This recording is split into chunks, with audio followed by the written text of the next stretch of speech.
नमस्कार, मैं शंभू कुमार सिंह और आप देख रहे हैं नेशनल दस्तक। आज ऐतिहासिक दिन है। आज गुरु गोविंद साहब का प्रकाश पर्व है। पूरी दुनिया उनको याद कर रहा है। आज फातिमा शेख, सावित्री बाई फुले को लोग के साथ याद कर रहे हैं। आज उनको लोग नमन कर रहे हैं। आज सर छोटू राम की को लोग नमन कर रहे हैं, याद कर रहे हैं। तो बड़ा दिन है। लेकिन बात सबसे पहले गुरु गोविंद सिंह साहब की, और 1.25 लाख से एक लड़ाऊं, चिड़िया सौ में बाज तराऊं, तबे गोविंद सिंह नाम कहाऊं। गुरु गोविंद सिंह जी का प्रकाश पर्व पर हार्दिक शुभकामनाएं। तो सोचिए, गुरु गोविंद सिंह ने 13 किताबें लिखी, किताबें भी लिखी, लड़ाइयां भी लड़ी। लेकिन जो लोग गुरु गोविंद सिंह के नाम पर हिंदू मुस्लिम करते हैं, उनसे पूछिए कि गुरु गोविंद सिंह ने सिर्फ एक युद्ध जो है मुगलों से लड़ा है। बाकी सारे 12 जो और बाकी युद्ध लड़े उन्होंने, वो उन राजाओं से लड़े हैं जो अधर्म कर रहे थे, जो अपने जनता को परेशान कर रहे थे, लड़ा रहे थे। वो सब के सब हिंदू राजा थे। ये मैं नहीं कह रहा हूं, ये नॉलेज की बात है, जानकारी की बात है, आप पता कर लीजिएगा। और इसीलिए गुरु गोविंद सिंह जी को सबसे महान योद्धा कहा जाता है। तो आप समझिए कि किस तरह से इस देश में जो जातिवादी लोग हैं वो आपस में आपको लड़ाते हैं। वहीं आज सर छोटू राम के बारे में जान लीजिए।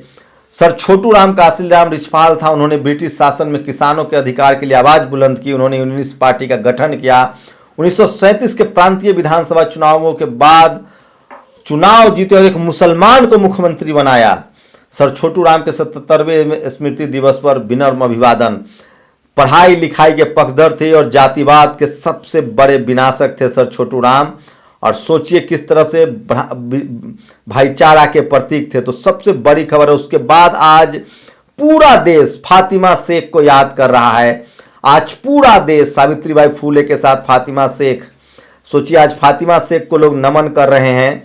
और दलित और महिला शिक्षा की महान क्रांतिकारी उद्धारक फातिमा शेख के जन्मदिन पर शिक्षा के सभी तरफदारों को बधाई। ज्योतिबा सावित्रीबाई फुले और फातिमा शेख ने एक ही कालखंड में जाति आधारित महिला विरोधी सवर्ण मर्दवादी शिक्षा व्यवस्था को न केवल चुनौती दी, बल्कि उसे आगे बढ़ने का रास्ता भी निकाला।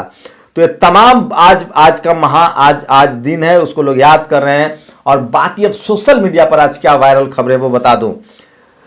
5 राज्यों में चुनाव है। चुनाव आयोग ने रैलियां रद्द कर दी है। बीजेपी की रैली तो टीवी अखबार से हो जाएगा, बाकी विपक्ष की रैली कैसी होगी ये सोचिए। अब उनके पास सिर्फ सोशल मीडिया का सहारा है, लेकिन उस पर भी सरकार की नकेल है। उसके बाद दिलीप मंडल आगे लिखते हैं, वो बहुत मारक देते हैं। मैं इसलिए दिलीप मंडल को सबसे बहुजनों का बड़ा पत्रकार कहता हूँ। वो कहते हैं कि न तो सावित्री बाई फुले को याद किया जा सकता है फातिमा शेख के बगैर, और न फातिमा शेख को याद किया जा सकता है सावित्री बाई के बगैर। और ये देखिए, अखबारों का खेल शुरू हो गया। यूपी में 12% ब्राह्मण, ये अखबार कह रहे हैं, दिलीप मंडल कहते हैं कि 12% ब्राह्मण और 45% युवा। सोचिए, दिलीप मंडल कहते हैं 5.5% से ज्यादा नहीं।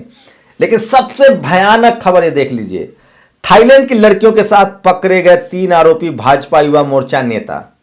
थाईलैंड की लड़कियों के साथ पकड़े गए 3 आरोपी भाजपा युवा मोर्चा नेता। इंदौर के स्पा सेंटर में छापे का मामला। घर से बैठक का बोलकर निकले थे, स्पा सेंटर पहुंच गए। थाईलैंड की 10 में से 5 युवतियां सीमेन निकली। तो ये है सबसे बड़े राष्ट्रवादी पार्टी की हकीकत। और ये वो शख्स है जिसको ओंकलेश्वर ठाकुर। तो ये साफ हो गया है कि बुल्ली डील सिली डील में सबसे ज्यादा सवर्ण लोग शामिल थे। और ये देखिए, कुछ दिन पहले एक सोशल मीडिया पर वायरल हुआ था। महाराष्ट्र में आदिवासी महिलाएं खतरा लेकर जान जोखिम में डालकर पानी लाने जा रही थी। मुश्किल से 3-4 दिन हुए, वहां महाराष्ट्र सरकार ने पुल बना दिया। सिर्फ 2 दिन में जय जिजाऊ, जय शिवराय, जय महाराष्ट्र। उद्धव ठाकरे को धन्यवाद कहिए, 2 दिन में सिर्फ पुल बन गया। पता नहीं बिहार वाला पुल बना कि नहीं, जिसको लेकर उमाशंकर सिंह कैप्टन चला रहे थे। और नौकरी में रहकर पहले सालों साल सियासी, सोचिए जो एक अधिकारी है वो इस्तीफा देकर और सीधे बीजेपी में चला गया। क्या वो अधिकारी रहते हुए बीजेपी को फायदा नहीं पहुंचाया होगा?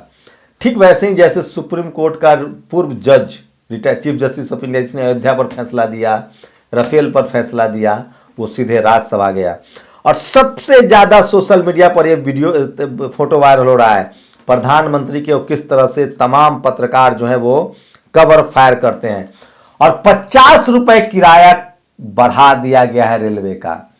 अगर आप जनरल में है तो 10 रुपये, SC ST में है तो 20 रुपये, और अगर आप AC में 25 रुपये और AC में सफ़र करते हैं तो 50 रुपये महंगा किराया, रणदीप सुरजेवाला ने ट्वीट किया है।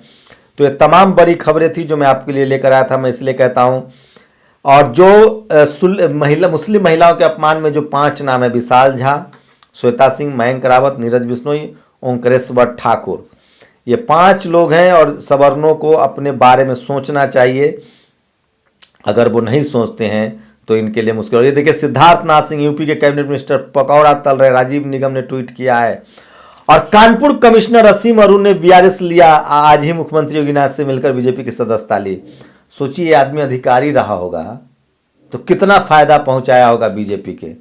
और 15 जनवरी को बहन जी का जन्मदिन है और अब तक रैलियां किसी भी तरह की भीड़ करने पर बैन लगा दी गई है। लगता है चुनाव आयोग चाहता है कि बहन जी रैली ना करे। तो ये भी बड़ी खबर है, उनके समर्थक उनको याद कर रहे हैं। और पोस्टल बैलेट की इस बार बड़ी संख्या होगी, इससे क्या निहितार्थ और नतीजे होंगे। रैली और नुक्कड़ सभा पर पाबंदी के चलते सोशल मीडिया, टीवी पूरम और IT सेल की भूमिका चुनाव में अहम होगी। और बुल्ली ऐप मामले में अभियुक्त की कम उम्र देखकर पूरा देश पूछ रहा था, इतनी नफरत। सोचिए, टेक फॉग भाजपा मददगार ऐप जिसने साइबर फौज को नफरत फैलाने एवं ट्रेंड्स को छेड़छाड़ की ताकत दी है। अगर वर्चुअल चुनाव हुए तो भाजपा के मुकाबले कोई दल नहीं होगा, नरोत्तम लोधी लिख रहे हैं। अगर वर्चुअल चुनाव हुए तो भाजपा के मुकाबले कोई दल नहीं होगा, उसके बाद आप और कांग्रेस होगी। बसपा के प्रत्याशी के फेसबुक अकाउंट तक नहीं है। 250 प्रत्याशी घोषित कर चुकी बसपा, अगर के अलावा कहीं भी प्रत्याशी नहीं मिलेंगे। तो ये तमाम बड़ी खबरें हैं। और वहां गए तो शायद जिंदा नहीं लौटेंगे। सोचिए, बॉर्डर से तो आप जिंदा लौट सकते हैं, लेकिन नाले में उतरने वाले जिंदा नहीं लौट पा रहे हैं। और पार्टी से ऊपर भगवाधारी, तो लगातार हिंदू मुस्लिम का कार्ड चल रहा है। और कानपुर के पुलिस कमिश्नर असीम अरुण ने BRS लिया, बीजेपी के टिकट पर कन्नौज सीट से लड़ेंगे चुनाव। ये बड़ी खबर है जो मैं आपको बता रहा हूं। और यूपी में 7 चरणों में चुनाव होगा, पोस्टर हटने लगे हैं। तो ये तमाम बड़ी खबरें हैं। हमारे लोग 2 वक्त का खाना के लिए संघर्ष करते हैं, उनके पास न फोन है और न टीवी। इस समय में वंचित वर्ग का प्रतिनिधित्व करने वाली राजनीतिक पार्टियां डिजिटल कैंपेन कैसे करेंगी, आपकी क्या राय है? ये भी बड़ी खबर है जो सोशल मीडिया पर चल रहा है।